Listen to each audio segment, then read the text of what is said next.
नमस्कार. सोपी रेसिपीमध्ये तुम्हा सर्वांचं खूप खूप मनापासून स्वागत आहे. आज आपण आंबा आईस्क्रीम कशी करायची ते बघणार आहेत. तर बघा, या अगोदर आपण भरपूर वेगवेगळ्या प्रकारचे आईस्क्रीम बनवलेले आहेत. तर आज आपण मँगो फ्लेवर म्हणजेच आंबा वापरून ही आईस्क्रीम बनवणार आहेत. अगदी मार्केटमध्ये ना इतके सारे आंबे आले आहेत, तर अगदी ताजा आंबा वापरून ही आईस्क्रीम आज आपण बनवली आहे. बनवायला इतकी साधी सोपी पद्धत आहे ना, आणि तुम्ही बघू शकता ही आईस्क्रीम किती मस्त अशी क्रीमी दिसत आहे. यासाठी ना आपण कोणते GMC CMC पावडर वापरले नाहीत किंवा कोणतं जास्त साहित्यसुद्धा वापरलेलं नाही. अगदी एक 40 ते 50 रुपयामध्ये ही आपली आईस्क्रीम बनवून तयार झाली आहे. इतकी सॉफ्ट आणि क्रीमी झाली आहे ना, तोंडात जाताच विरघळणारी एकदम मस्त अशी आईस्क्रीम तयार आहे. तर तुम्हीसुद्धा एक वेळेस ही रेसिपी नक्की करून पहा. रेसिपी जर आवडली असेल तर प्लीज माझ्या चॅनलला सबस्क्राईब करा, लाईक करा, सोबतच बेल आयकॉनवर क्लिक करा आणि माझ्या रेसिपी तुम्हाला कशा वाटतात मला नक्की कमेंट करून सांगा. चला तर मग वेळ न घालवता रेसिपीला सुरुवात करूया. आंबा आईस्क्रीम बनवण्यासाठी सगळ्यात अगोदर आपण पूर्वतयारी करून घेऊयात. तर इथे मी गॅस न पेटवता किचनवरच कढई ठेवली आहे. तर कढईमध्ये आपण 1.5 ग्लास दूध घेणार आहोत. इथे तुम्ही वाटीचं प्रमाण घ्या किंवा अर्धा लिटर दूध घ्या किंवा 1 लिटर दूध घेऊ शकता. या ग्लासाच्या मापाने मी 1.5 ग्लास दूध घेतलं आहे. सगळ्यात महत्त्वाचं इथे दूध जे आहे ना, ते आपल्याला फुल फॅट असलेलं म्हशीचं दूध वापरायचं आहे. जर तुमच्याकडे ते अवेलेबल नसेल तर तुम्ही इथे गाईचं सुद्धा दूध वापरू शकता. आता यामध्ये आपण अर्धी वाटी मिल्क पावडर टाकणार आहेत. अर्धी वाटी मिल्क पावडर घेतली आणि दुधामध्ये टाकून घेतली. आता इथे मी अर्धी वाटी साखर वापरणार आहे. आता बघा, तुमचा आंबा किती गोड आहे त्यानुसार इथे तुम्ही साखर घेऊ शकता. साखरेचं जे प्रमाण आहे ना, ते तुम्ही तुमच्या आवडीनुसार कमी जास्त सुद्धा करू शकता.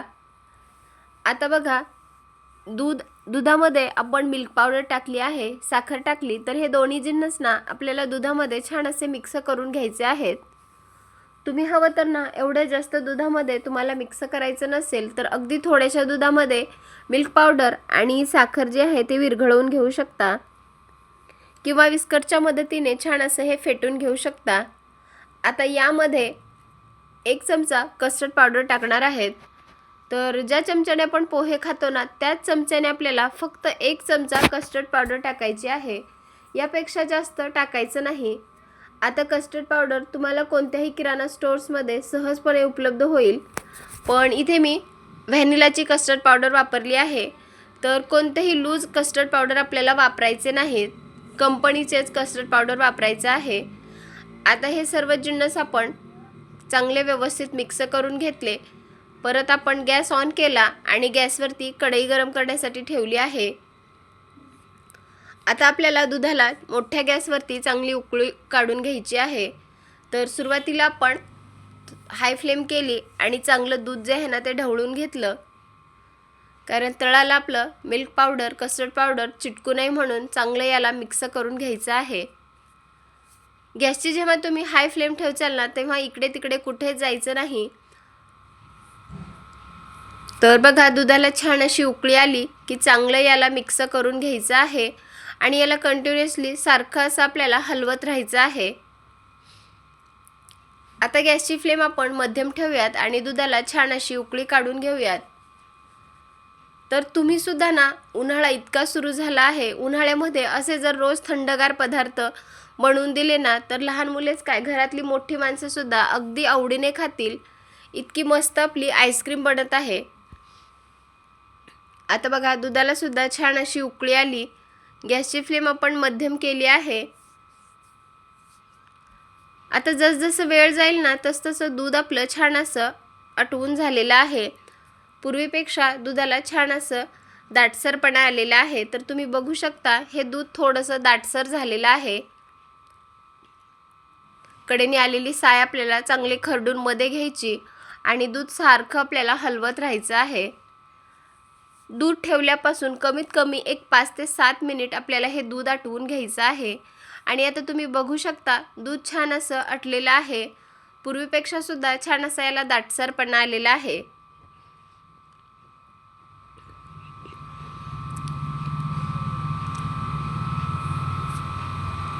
आता आपण या स्टेजला गॅस बंद करून घेऊयात आणि हे दूध जे आहे ना ते पूर्णपणे आपल्याला रूम टेम्परेचरवर आणायचं आहे.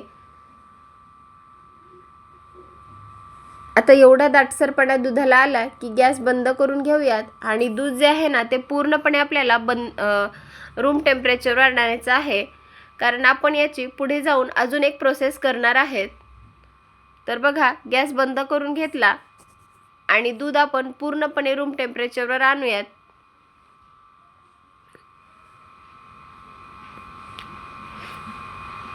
आता लगेच आपण पुढची तयारी करूयात.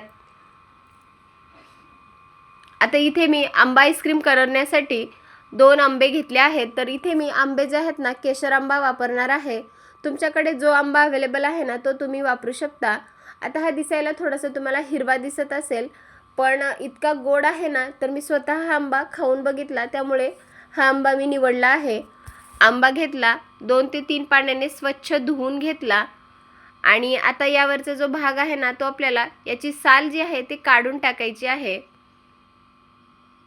तर दोन्ही आंब्याची पूर्णपणे साल काढून टाकूयात आणि आपल्याला आंब्याचा पूर्णपणे गर काढून घ्यायचा आहे. आंबा आईस्क्रीम खायला इतकी मस्त लागते ना, अगदी जिभेवर ठेवताच विरघळते. तर मी तुम्हाला गॅरंटीने सांगते, तुम्ही जर ही आंबा आईस्क्रीम केली ना, याची जी टेस्ट आहे ना ती तुमच्या जिभेवरची जाणारच नाही. इतकी मस्त आंबा आईस्क्रीम झाली आहे. आता बघा, आपण पूर्ण जी साल आहे ना ती काढून घेतली. आता आंब्याचा गरसुद्धा आपण काढून घेऊयात. तर असं काही नाही की लहान पीस करा, मोठे पीस करा. तुम्हाला जसे पीस होतील ना तसे याचे कट करून घ्यायचं आहे. फक्त मध्ये जी कोय आहे ना ती आपल्याला काढून टाकायची आहे. आता इथे मी त्याचे चांगले असे पीस करून घेतले.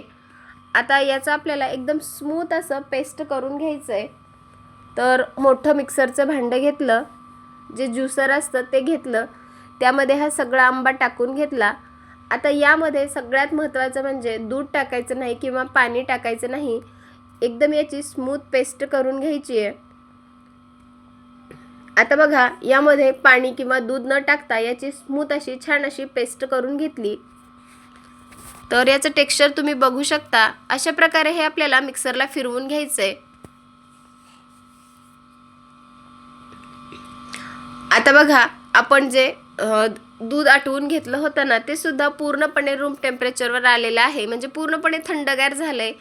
आता हे चांगलं मिक्स करून घेऊयात आणि आता हे जे दूध आहे ना ते आपण जे आंब्याची प्युरी करून घेतली त्यामध्ये आपल्याला टाकून घ्यायचं आहे. हे पूर्ण दूध आपण या आंब्याच्या प्युरीमध्ये टाकून घेऊयात, कारण जे आईस्क्रीम असतं ना एकदम स्मूथी टेक्स्चरमध्ये असतं. तर त्यासाठी आपल्याला हे परत एकदा मिक्सरला ग्राइंड करायचं आहे. तर अजून आपल्या आंबा आईस्क्रीमला छान अशी टेस्ट यावी यासाठी यामध्ये मी फ्रेश मलाई टाकणार आहे. म्हणजेच आपण जे दूध तापवतो आणि दूध तापवल्याच्यानंतर त्यावर जी साय येते ना ती काढून ठेवली होती. तर साधारण इथे मी 1 वाटी ही साय वापरणार आहे. जर तुमच्याकडे फ्रेश क्रीम असेल तर ती सुद्धा तुम्ही इथे वापरू शकता. आता याला आपण एकदम छान असं स्मूथ असं हे फिरवून घेऊयात. आता बघा, आपण हे मिक्सरला छान असं हे फिरवून घेतलं आणि बघा याला रंग तर किती सुरेख आलेला आहे. यामध्ये आपण कोणताही रंग वापरलेला नाही. अगदी नैसर्गिक पद्धतीने ही आईस्क्रीम बनवली आहे आणि याचं टेक्स्चर तुम्ही बघू शकता. किती मस्त असं याला टेक्स्चर आलेलं आहे. जास्त घट्टही नाही आणि जास्त पातळही नाही. अगदीच जास्त घट्ट झालं तर तुमची आईस्क्रीमसुद्धा सेट होणार नाही. त्यामुळे मी जसं दाखवले ना अगदी तसंच टेक्स्चर आपल्याला पाहिजे. आता इथे मी एक प्लास्टिकचा डब्बा घेतला. तुमच्याकडे जो डब्बा अवेलेबल आहे किंवा तुम्हाला ज्यामध्ये आईस्क्रीम सेट करायचे ना त्यामध्ये तुम्ही सेट करून घेऊ शकता. इथे मी प्लास्टिकचा डब्बा घेतला, त्यामध्ये ही सर्व आईस्क्रीम टाकून घेतली. हलकंसं याला टॅप करून घेऊयात आणि आता यावरून थोडंसं गार्निशिंगसाठी आपण काजू बदामाचे काप टाकून घेणार आहेत. तर हे जे आहेत ना पूर्णपणे ऑप्शनल आहेत. इथे मी टाकून घेतले. जर तुमच्याकडे असतील तर टाका किंवा नसतील तर काही हरकत नाही. तुम्ही असंच सुद्धा हे आईस्क्रीम सेट करायला ठेवू शकता. तर डेकोरेशनसाठी थोडेसे काजू बदामाचे काप वरून टाकून घ्यायचे. सोबतच थोडी टुटी फ्रुटी टाकून घेऊयात. त्यामुळे लहान मुले आहेत ना, हे जे चंक्स आहेत ना टुटी फ्रुटीचे किंवा काजू बदामाचे दाताखाली आले ना खायला खूप छान लागतात आणि मुलेसुद्धा अगदी आवडीने खातील. आता हे गार्निशिंग आपण करून घेतलं. यावरती झाकण लावून घेऊयात आणि याला आपल्याला ना फ्रीजरमध्ये कमीत कमी 7 ते 8 घंट्यासाठी सेट करण्यासाठी ठेवायचं आहे. आता 7 ते 8 घंट्यानंतर पाहूयात. तर बघा एक 7 ते 8 घंटे झालेले आहेत. 7 ते 8 घंट्यानंतर हा डबा आपण फ्रीजरमधून काढून घेतला आणि बघा किती मस्त अशी आपली आईस्क्रीम सेट झाली आहे. किती मस्त अशी आपली आईस्क्रीम जमली. आता ही आपण एका बाउलमध्ये सर्व करूयात. कोणतेही प्रिझर्वेटिव्ह किंवा कोणताही रंग न वापरता, व्हिप क्रीम किंवा कोणत्याही इलेक्ट्रिक मशीनचा वापर न करता अगदी साध्या सोप्या पद्धतीने 10 ते 15 मिनिटांमध्ये ही आंबा आईस्क्रीम आपली बनवून तयार आहे. इतकी मस्त झाली आहे ना. तर तुम्ही सुद्धा एक वेळेस ना अशी ही आंबा आईस्क्रीम एक वेळेस नक्की करून पहा. अगदी तोंडात जाताच विरघळते. तर बघा दिसायला सुद्धा किती छान असं मस्त याला क्रीमी टेक्स्चर आलेलं आहे. आंब्याचं सीझन आहे ना, तोपर्यंत तुम्ही अशी ही आंबा आईस्क्रीम नक्की करून पहा. आणि तुम्हाला माझी रेसिपी कशी वाटली मला नक्की कमेंट करून सांगा. तुम्ही माझे व्हिडिओ कुठून, कोणत्या शहरातून, कोणत्या गावातून पाहताय ते सुद्धा मला नक्की कमेंट करून सांगा. या अगोदर मी खूप सारे आईस्क्रीमच्या रेसिपी अपलोड केल्या आहेत. तर त्यामध्ये कस्टर्ड आईस्क्रीम खूप साऱ्या लोकांना आवडलं. तर खूप साऱ्या लोकांनी मला खूप सारं प्रेम दिलं. तर ह्यासुद्धा रेसिपी तुम्ही बघून तुम्हाला कशा वाटतात मला नक्की कमेंट करून सांगा. सबस्क्राईब करा. चला तर मग पुन्हा भेटूयात अशाच एका थंडगार रेसिपीसोबत. तोपर्यंत धन्यवाद आणि मस्त रहा, स्वस्त रहा आणि सगळ्यात महत्त्वाचं चांगलं चांगलं खात रहा. आणि सगळ्यात महत्त्वाचं म्हणजे इतका कडक उन्हाळा आहे ना, तर त्यामुळे तुमचं आणि लहान मुलांचं प्लीज संरक्षण करा. कारण उन्हामध्ये जास्त त्यांना बाहेर निघू देऊ नका. इतका कडक ऊन आहे.